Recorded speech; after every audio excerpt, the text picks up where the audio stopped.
बिहार के मेरे शिक्षक साथियों, आज जिस विषय वस्तु को लेकर आपके समक्ष उपस्थित हुआ हूँ, जिस मौजू के तहत आपके सामने रूबरू हुआ हूँ, हाजिर खिदमत हुआ हूँ, वो मौजू है, वो सब्जेक्ट है कि क्या बिहार के विशिष्ट शिक्षकों और बिहार के विद्यालय अध्यापकों को 8वें वेतन का लाभ मिलेगा कि नहीं मिलेगा।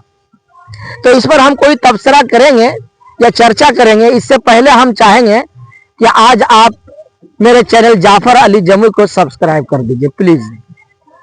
मेरे दोस्तों, मेरे साथियों, भाइयों और बहनों, जरा सोचिए कि जब आपको 7वां वेतन का लाभ अभी मिला ही नहीं है तो 8वें वेतन आयोग का लाभ मिलने का इंतजार करना थोड़ा सा अटपटा लग रहा है।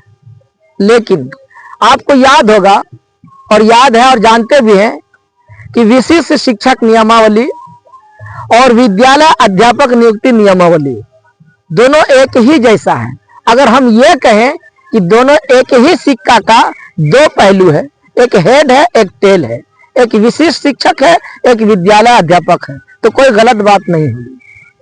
अगर विशिष्ट शिक्षक ये सोचते रहे कि हम विशिष्ट है, एक्सक्लूसिव है, तो सोचते रहिए। और अगर विद्यालय अध्यापक ये सोचते रहे कि हम बीपीएससी आयोग से तुम बहाल होकर आए हैं, तो सोचते रहिए।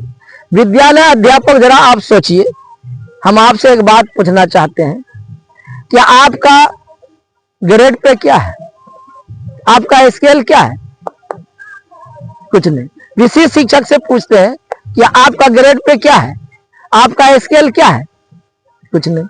अरे भाई, ये एक नई नियमावली के तहत सरकार ने, शिक्षा विभाग बिहार सरकार ने एक नया फिटमेंट जारी किया है और एक नया मूल वेतन निर्धारित किया है। 25,000, 28,000, 31,000 और 32,000।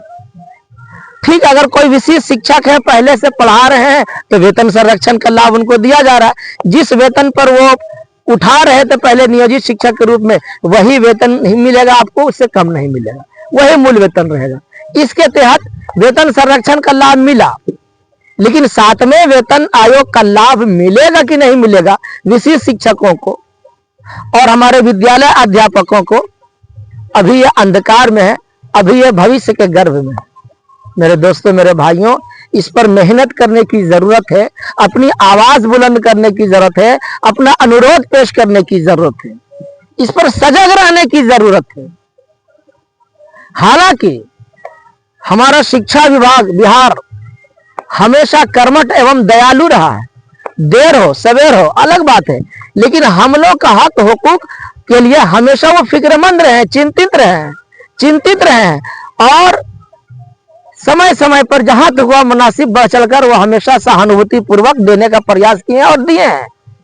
तो जब उसी बच्चा को दूध मिलता है जो बच्चा रोता है, जो खेलता रहता है, हंसता रहता है, तो सोचता है उसके माँ बाप भी सोचते हैं कि बच्चे अभी हमारे भूखे नहीं है, पेट भरा हुआ खेल रहे हैं, उनके अंदर कोई कमी नहीं है। जब कमी होती है तो वो बच्चा रोता है, जब बच्चा रोता है तो उसको दूध मिलता है, उसको खाना मिलता है, उसको प्यार मिलता है।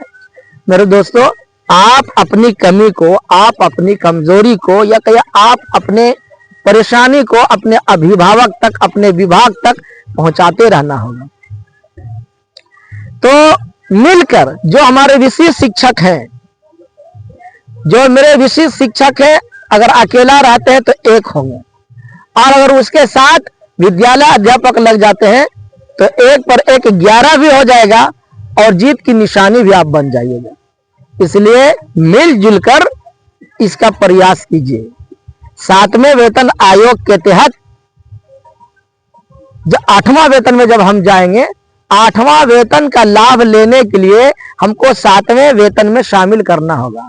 हालांकि हमारा विभाग प्रयास कर रहा है और उम्मीद है कि हम लोग को 8वें वेतन का लाभ मिलेगा।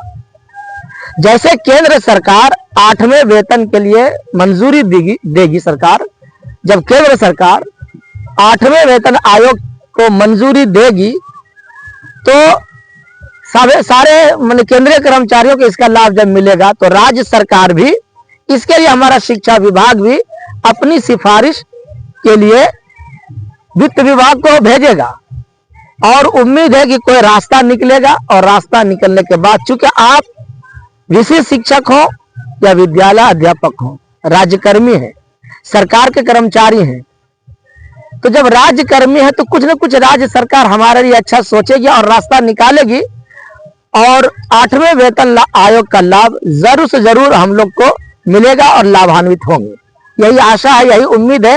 एक पैगाम हम विशेष शिक्षकों और विद्यालय अध्यापकों के नाम करते हैं कि आज से आप दोनों अपनी लड़ाई मिलकर लड़िए, अलग अलग नहीं लड़िए, इससे आप बिखर जाएंगे। और मोहब्बत से मिलजुल कर पढ़ाइए, बच्चों का इतिहास बदलिए, बच्चों का भविष्य उज्जवल कीजिए, और मिलजुल कर अपने संघर्ष को, अपनी आवाज को बुलंद रखिए।